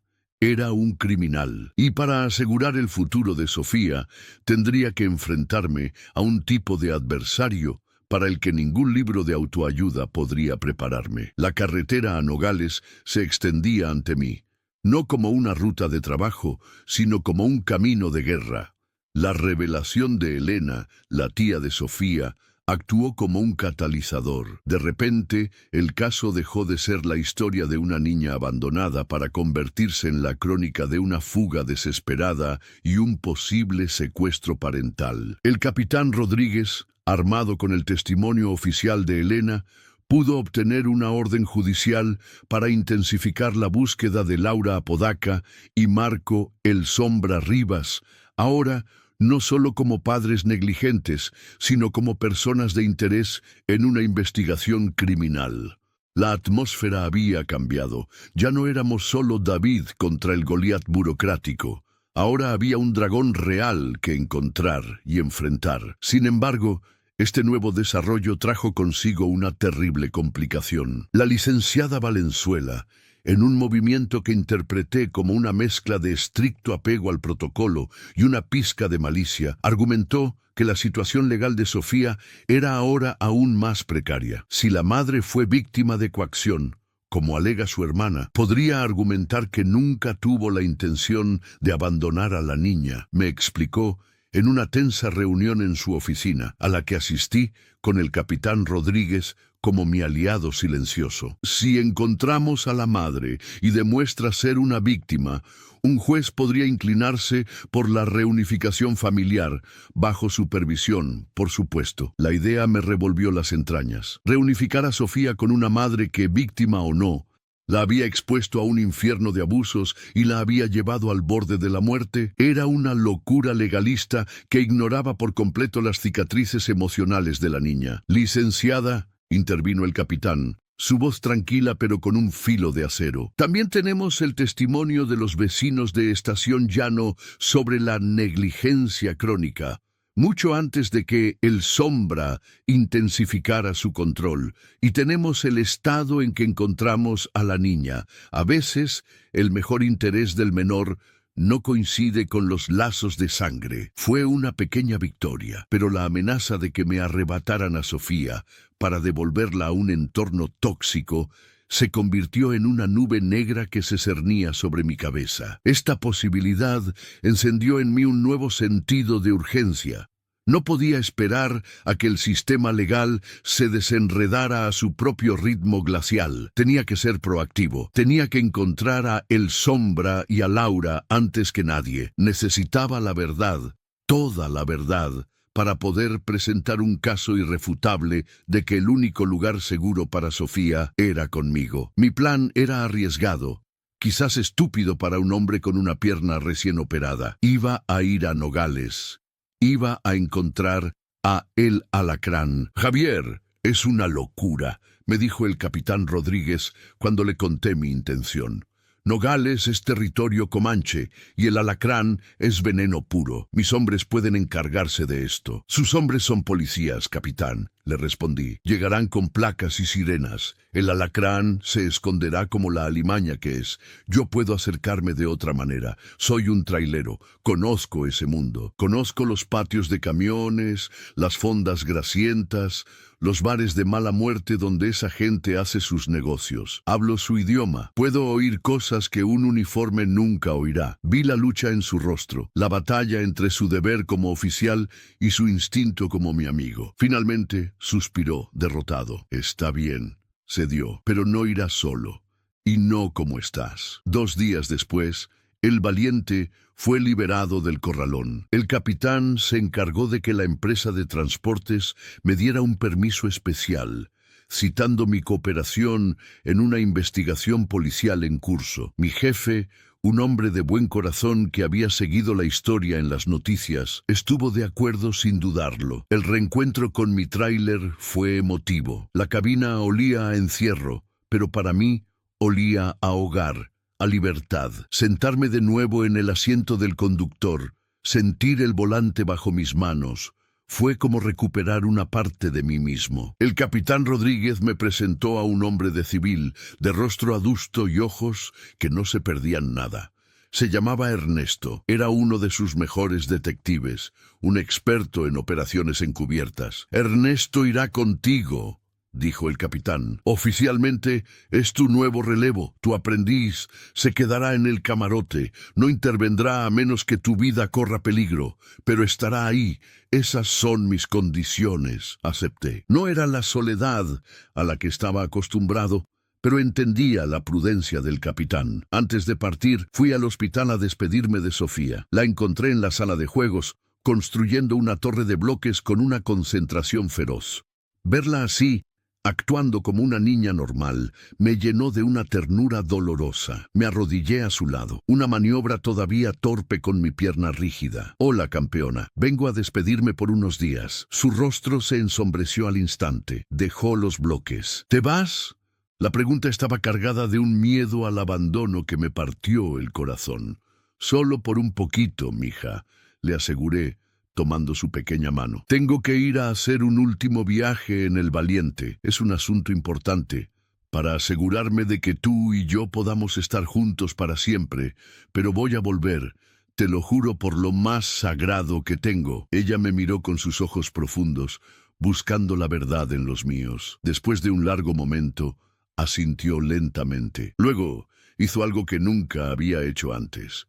Se inclinó y me dio un beso torpe y rápido en la mejilla. «Vuelve pronto, Javier Ángel», susurró. Ese beso fue mi armadura. Salí del hospital con una resolución de hierro. El viaje a Nogales no era solo una investigación, era una peregrinación. Cada kilómetro que el valiente devoraba en la carretera era un paso más hacia la consolidación de mi nueva familia. Ernesto resultó ser un compañero silencioso y observador. Durante las largas horas de conducción a través del desierto de Sonora, apenas hablamos. Él parecía estar estudiando el paisaje, memorizando cada curva, cada posible emboscada. Yo me concentraba en el camino, pero mi mente estaba en Nogales, elaborando y desechando planes.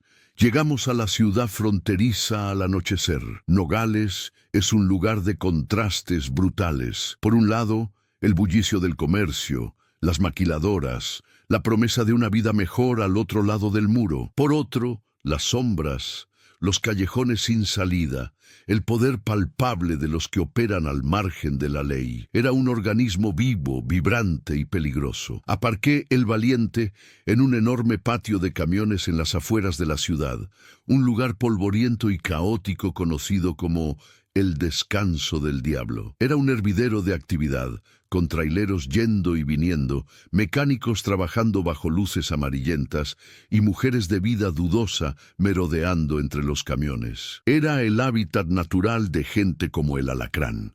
«Aquí empieza el trabajo», le dije a Ernesto. «Tú quédate aquí, mantén los ojos abiertos.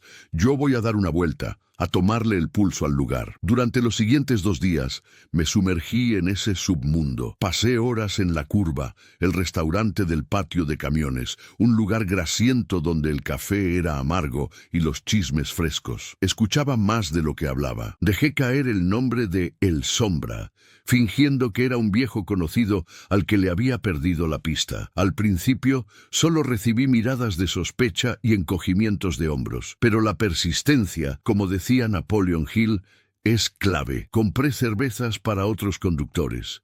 Conté historias de la carretera, estableciendo mi credibilidad como uno de ellos. Lentamente, las puertas empezaron a abrirse. Descubrí que el alacrán usaba el patio de camiones como una de sus oficinas informales. Se dedicaba al tráfico de piezas robadas y al coyotaje, el contrabando de personas a través de la frontera. La oportunidad se presentó en la tercera noche.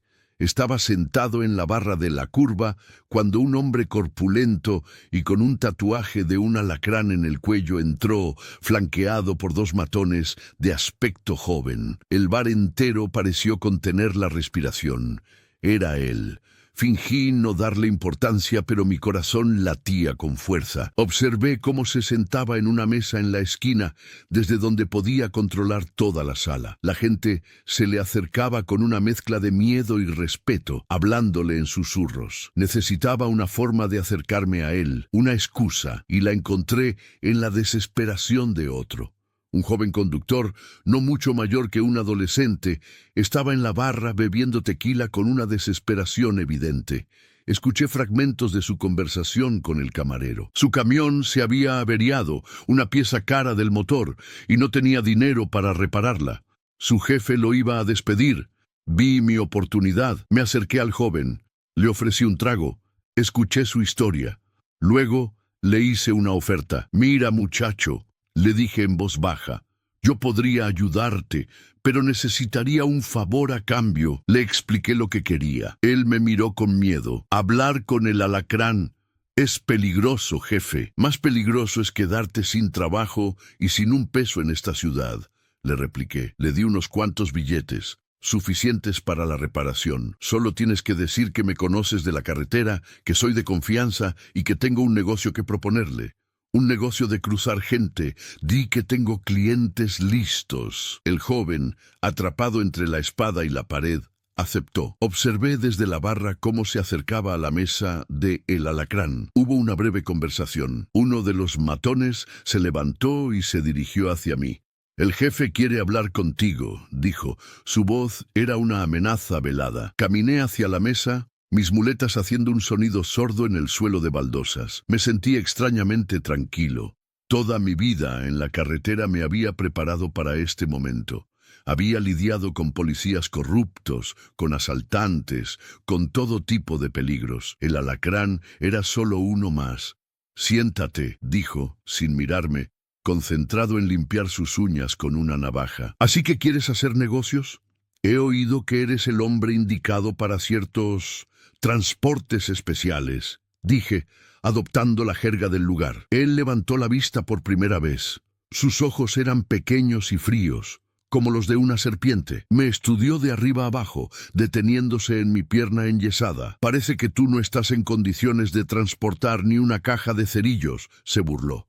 «El camión funciona perfectamente», respondí. «Y tengo un socio». Señalé vagamente hacia la puerta, donde sabía que Ernesto estaría observando. «Estoy buscando a un viejo amigo. Quizás lo conozcas. Marco Rivas. El Sombra. Me debe dinero. Me dijeron que podría estar trabajando contigo». El cambio en su rostro fue sutil, pero lo vi. Un endurecimiento de la mandíbula, un brillo de cautela en sus ojos. «Nunca he oído ese nombre», mintió. «Qué raro», dije, fingiendo sorpresa. «Porque me dijeron que era tu primo y que llegaron juntos a esta ciudad hace unas semanas con su mujer, una tal Laura». La navaja se detuvo. El silencio en la mesa se hizo denso, pesado. Sus dos matones se tensaron, listos para actuar.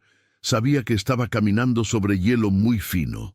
Un movimiento en falso y todo se acabaría. «Estás muy bien informado para ser un simple trailero», dijo El Alacrán, su voz ahora un siseo peligroso. «El mundo de la carretera es pequeño», respondí, encogiéndome de hombros. «Mira, no quiero problemas, solo quiero mi dinero. Si me dices dónde encontrarlo, te daré un porcentaje de lo que recupere, y podemos hablar de ese otro negocio». Me estaba jugando el todo por el todo, mezclando una mentira, el dinero, con una verdad, la búsqueda, y una carnada, el negocio de contrabando. Era una apuesta peligrosa. El Alacrán se quedó mirándome durante lo que pareció una eternidad. Podía sentir el peligro en el aire, tan palpable como el olor a cerveza rancia. Luego, para mi sorpresa, se echó a reír. Una risa seca, sin alegría. «Me caes bien, tullido», dijo, guardando la navaja. «Tienes agallas. Te diré que Marco es un idiota. Se metió en problemas, como siempre. Tuvo que irse de la ciudad por un tiempo, pero volverá. ¿Por qué no te quedas por aquí unos días? Disfruta de la hospitalidad de Nogales. Quizás tu amigo aparezca». Era una trampa. Lo sabía. No me creyó ni una palabra. Quería mantenerme cerca para averiguar quién era yo en realidad. Pero también era una invitación a seguir jugando. «Me parece bien», dije, levantándome con dificultad. «Estaré en el descanso del diablo. Ya sabes cómo encontrarme». Salí del bar sintiendo su mirada clavada en mi espalda. Mi corazón martilleaba, pero había logrado mi objetivo. Había hecho contacto. Había confirmado que el Sombra y Laura habían estado allí. Y lo más importante, le había hecho creer a El Alacrán que yo era alguien que no era. Cuando volví al tráiler, le conté todo a Ernesto. Su rostro estaba impasible, pero vi una nueva chispa de respeto en sus ojos. «Jugaste bien tus cartas», admitió. «Pero ahora el juego sube de nivel. No te quitarán los ojos de encima. El siguiente movimiento tiene que ser nuestro». Pasamos la noche en vela, planeando. Sabíamos que El Alacrán intentaría algo, y decidimos no esperar a que lo hiciera. Íbamos a provocarlo, íbamos a ponerle una trampa. La cacería había comenzado en serio, en las calles polvorientas y peligrosas de Nogales. Y yo, Javier Morales, el trailero, el ángel del asfalto, estaba a punto de demostrar que también podía ser un cazador. El futuro de Sofía dependía de ello. La atmósfera en El Descanso del Diablo cambió para mí después de mi encuentro con el alacrán. Dejé de ser un trailero anónimo para convertirme en una pieza de interés en el tablero de ajedrez local. Sentía las miradas sobre mí, algunas curiosas, otras hostiles. Los hombres de El Alacrán merodeaban cerca de mi tráiler a todas horas, fingiendo indiferencia, pero su vigilancia era obvia. Ernesto, desde la discreción del camarote, los observaba a ellos, en un silencioso juego del gato y el ratón. «Están probando tu paciencia», me dijo Ernesto una mañana, mientras observábamos a uno de los matones hablar por teléfono mientras miraba fijamente nuestro camión. «Quieren que cometas un error, que te pongas nervioso y reveles tu verdadera mano. Entonces, no les daremos el gusto», respondí. «Vamos a seguir con el plan. Voy a actuar como un hombre de negocios impaciente que espera cobrar una deuda». Mi estrategia, concebida durante las largas horas de la noche con Ernesto, era de un riesgo calculado. No íbamos a esperar a que el alacrán nos tendiera una trampa. Íbamos a tenderle una nosotros. El cebo sería la avaricia. El detonante sería su propia paranoia. Durante los 2 días siguientes, interpreté mi papel a la perfección. Me dejé ver en la curva, quejándome en voz alta de la espera, preguntando si alguien había visto a Marco Rivas. Dejé caer accidentalmente que el dinero que Marco me debía era una cantidad considerable, producto de un trabajo sucio que habíamos hecho juntos en el sur. Estaba construyendo una narrativa, una historia de fondo para mi personaje que fuera creíble en ese entorno. La clave de nuestro plan era un segundo teléfono celular, un quemador que Ernesto había traído. Le pedí al capitán Rodríguez, en una llamada codificada desde una cabina telefónica pública, que me ayudara con la siguiente fase. Necesitaba que se corriera un rumor en los bajos fondos de Hermosillo, un rumor que inevitablemente llegaría a los oídos de El Alacrán. El rumor era simple.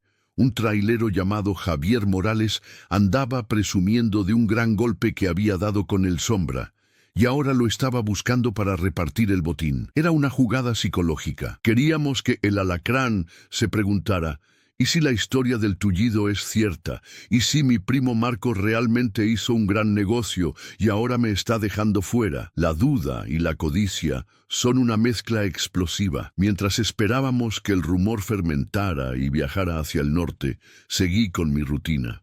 Una tarde, mientras cojeaba de vuelta a mi tráiler, uno de los hombres de El Alacrán me interceptó. «Mi jefe se está cansando de tu presencia», dijo, bloqueándome el paso. «Dice que si tu amigo no aparece en 24 horas, te largues de Nogales».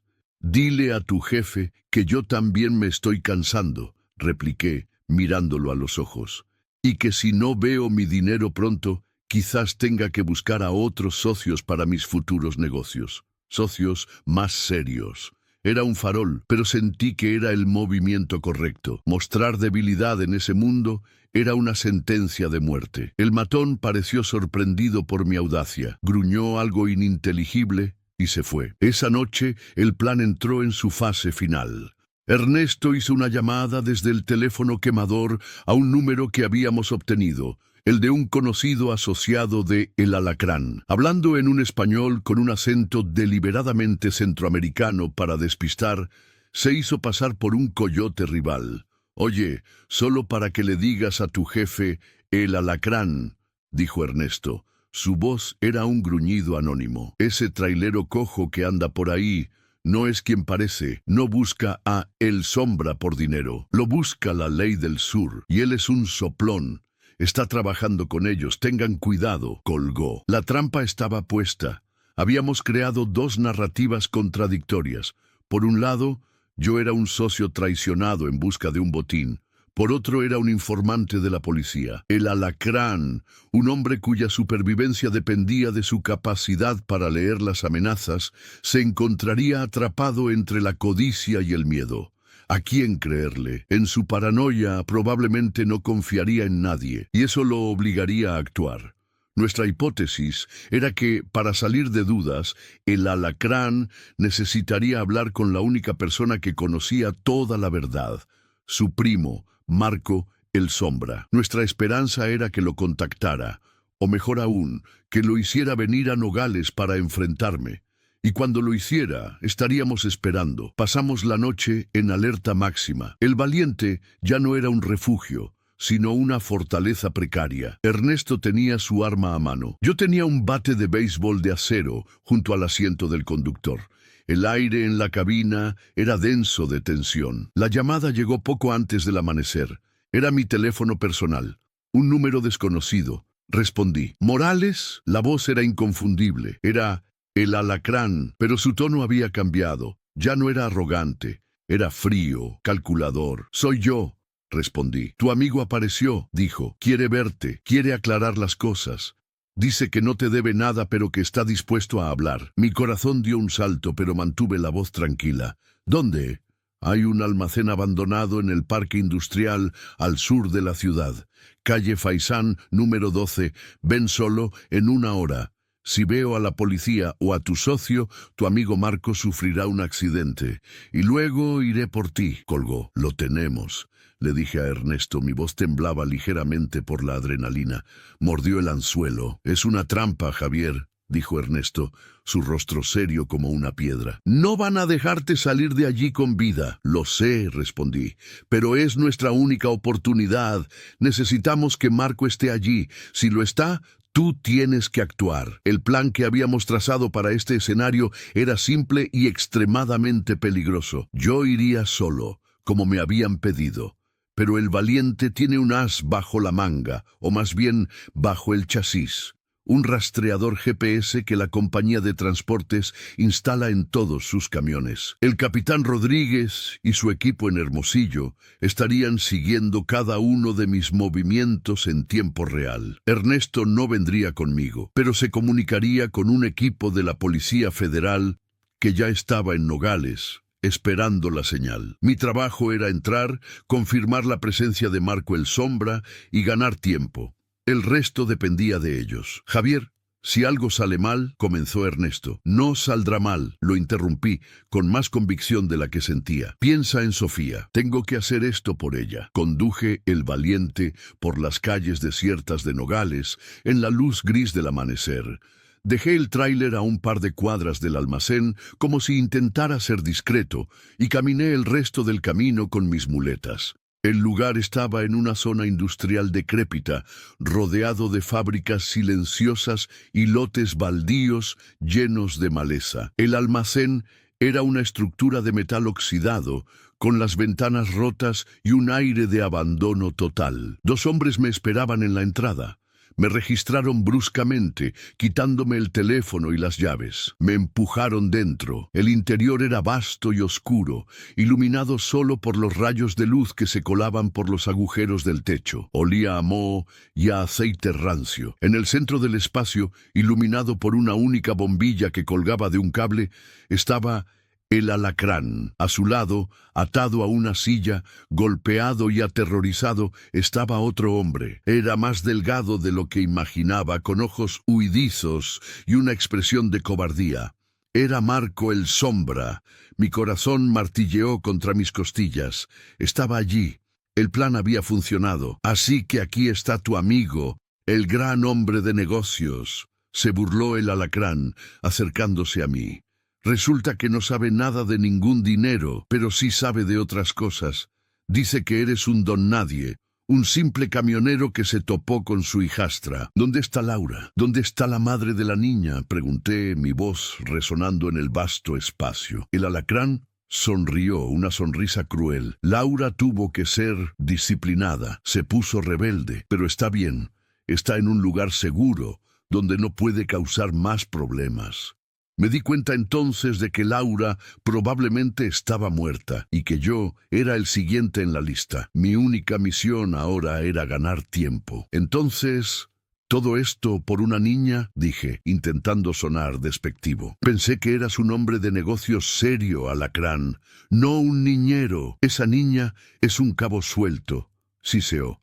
«¿Y tú? Te has convertido en otro. Alguien me dijo que eres un soplón, y yo odio a los soplones». Sacó su navaja, la misma que había usado en el bar, y la abrió con un chasquido siniestro. «Pero antes de deshacerme de ti, vas a decirme para quién trabajas». «La Federal», La DEA, en ese momento desde el exterior, se escuchó el sonido inconfundible de varios vehículos acercándose a gran velocidad, el chirrido de los neumáticos sobre el asfalto. La cabeza del alacrán se giró bruscamente hacia el sonido. Su expresión de confianza se desvaneció, reemplazada por la furia y la sorpresa. «¡Me tendiste una trampa, maldito!», gritó, abalanzándose sobre mí. No tuve tiempo de reaccionar, pero de la nada, una figura surgió de las sombras detrás de una pila de cajas. Era Ernesto.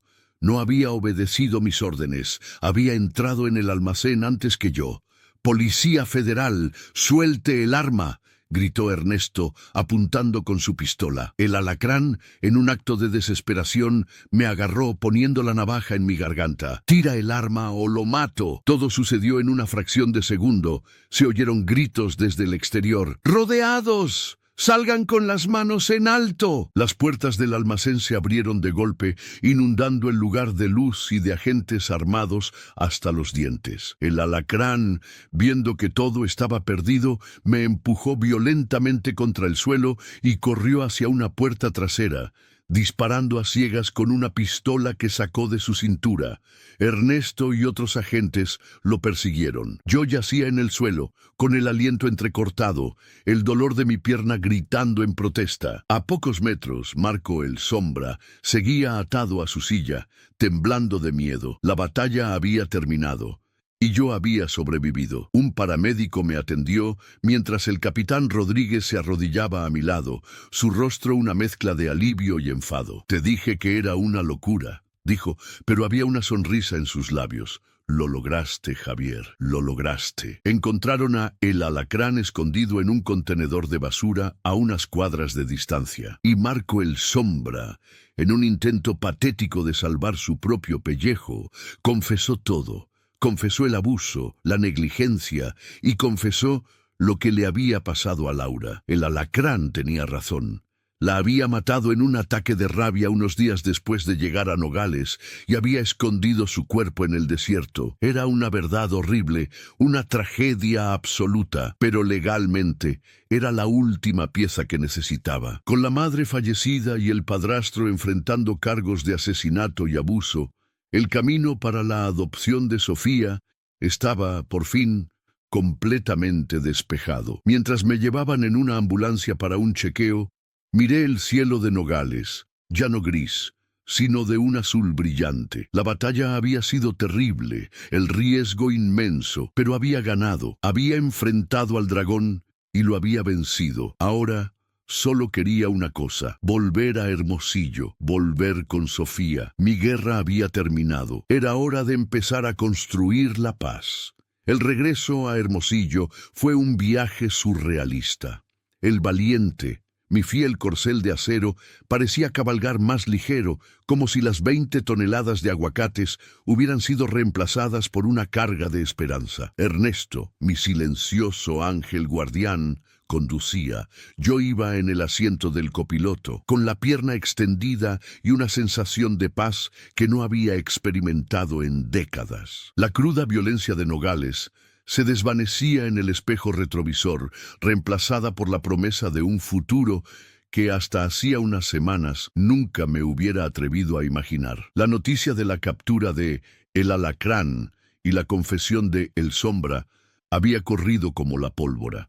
Cuando llegamos a la comandancia de la Policía Federal en Hermosillo, el capitán Rodríguez nos recibió no como a un civil y un oficial, sino como a héroes de guerra. «Javier, lo que hiciste, no tengo palabras», dijo, dándome un abrazo que casi me hace perder el equilibrio sobre mis muletas. «El fiscal ya tiene la confesión de Rivas. El caso contra él es sólido como una roca. Y en cuanto a Sofía, la licenciada Valenzuela está preparando los papeles para declararla oficialmente en estado de abandono. El último obstáculo ha sido eliminado. La licenciada Valenzuela. Tenía una reunión con ella esa misma tarde. Cuando entré en su oficina, la atmósfera era completamente diferente. Ya no había escepticismo en su mirada, sino un profundo y genuino respeto. La pared de burocracia se había derrumbado, revelando a la mujer que había detrás del traje sastre. «Señor Morales», comenzó, su voz mucho más suave que antes. He estado equivocada con usted. Subestimé su compromiso. Lo que ha hecho por Sofía va más allá de cualquier cosa que haya visto en mi carrera. Extendió una carpeta sobre su escritorio. He hablado con el juez de lo familiar. Dada la extraordinaria naturaleza de este caso y la abrumadora evidencia de que usted es la única figura estable y protectora en la vida de Sofía, el juez está dispuesto a acelerar el proceso. Vamos a iniciar los trámites para una adopción por excepción. Es un recurso legal poco común, pero creo que este caso lo amerita. Las lágrimas nublaron mi vista. Adopción. La palabra, que antes parecía una montaña inalcanzable, ahora era una realidad tangible. Gracias, licenciada. Gracias por creer en mí. No, dijo ella con una pequeña sonrisa. Gracias a usted, señor Morales, por recordarnos a todos que a veces la ley debe inclinarse ante el corazón. El siguiente paso, el más importante, era ir a ver a Sofía. El hospital se había convertido en un lugar familiar, casi un segundo hogar. Las enfermeras me saludaron con sonrisas y pulgares hacia arriba. La noticia de mi regreso y del éxito de mi misión ya era conocida por todos. Encontré a Sofía en su habitación, sentada junto a la ventana mirando hacia la calle. Se volvió cuando escuchó el sonido de mis muletas. Su rostro se iluminó con una sonrisa tan pura, tan radiante, que sentí que mi corazón se expandía hasta llenar todo mi pecho. Corrió hacia mí, o más bien caminó rápidamente, todavía un poco inestable por sus propias lesiones. Me abrazó las piernas, ya que no alcanzaba más arriba. Me agaché con dificultad y la abracé, inhalando el aroma a champú infantil de su cabello. «Volviste», susurró contra mi camisa. «Te lo prometí, mija», respondí, mi voz ahogada por la emoción. «Y tengo algo muy importante que preguntarte». Nos sentamos en su cama. Tomé sus pequeñas manos entre las mías, que parecían enormes y toscas en comparación. La miré a los ojos, a esos pozos oscuros que ahora brillaban con confianza y afecto. «Sofía», comencé, mi corazón latiendo con fuerza. «Tú sabes que tus antiguos padres no volverán, y que necesitas una familia, un lugar al que llamar hogar». Ella asintió, su rostro se puso serio. «Bueno, he estado pensando», continué, buscando las palabras adecuadas, «y me preguntaba si a ti te gustaría que yo fuera tu papá, que mi casa fuera tu casa, para siempre». Ella me miró, procesando mis palabras. No hubo una respuesta inmediata. Por un momento de pánico, temí haberla asustado, haber ido demasiado rápido, pero entonces sus ojos se llenaron de lágrimas y una sola rodó por su mejilla. «¿Para siempre?», preguntó, su vocecita temblando. «Para siempre», confirmé, «conmigo y con el valiente. Podríamos viajar juntos, o podría buscar un trabajo aquí, en Hermosillo. Podrías ir a la escuela, tener amigos, un cuarto propio con todos los juguetes que quieras. Haríamos lo que tú quisieras. Lo único que importa es que estaríamos juntos». Ella no dijo nada. Simplemente se lanzó a mis brazos, sollozando. Eran sollozos de alivio, de liberación, de una alegría tan profunda que no podía ser contenida en palabras. La abracé con fuerza, meciéndola suavemente, sintiendo cómo sus lágrimas mojaban mi hombro. Y en ese momento, en esa habitación de hospital, la familia de Javier Morales y Sofía Apodaca nació oficialmente. No por un papel, no por una ley, sino por una promesa susurrada y un abrazo sanador. Los meses que siguieron fueron un torbellino de papeleo, citas judiciales y fisioterapia. Pero todo lo hice con una ligereza en el alma. Cada formulario que llenaba, cada visita al juzgado, era un paso más en la construcción de nuestro futuro. El capitán Rodríguez y Elena, la tía de Sofía, fueron nuestros testigos en el proceso de adopción. Ricardo Salinas, el periodista, escribió un artículo de seguimiento titulado «Un hogar para Sofía», que cerró la historia para el público y nos dio la privacidad que tanto necesitábamos. Finalmente, llegó el día. Un juez de rostro amable, en una pequeña sala de audiencias, golpeó su mazo y declaró que yo, Javier Morales, era legalmente el padre de Sofía Morales Apodaca. Salimos del juzgado de la mano, padre e hija, hacia la luz del sol. Decidí tomarme un tiempo fuera de la carretera.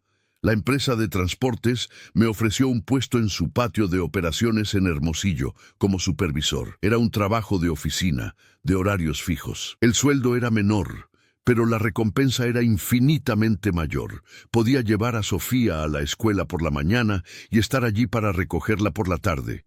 Podía ayudarla con sus tareas, cenar con ella todas las noches, arroparla en la cama y leerle un cuento. Alquilamos una pequeña casa en un barrio tranquilo, con un patio trasero donde plantamos flores. El cuarto de Sofía era exactamente como se lo había prometido, pintado de su color favorito, el amarillo, y lleno de libros y juguetes. El valiente estaba aparcado cerca, y los fines de semana lo lavábamos juntos.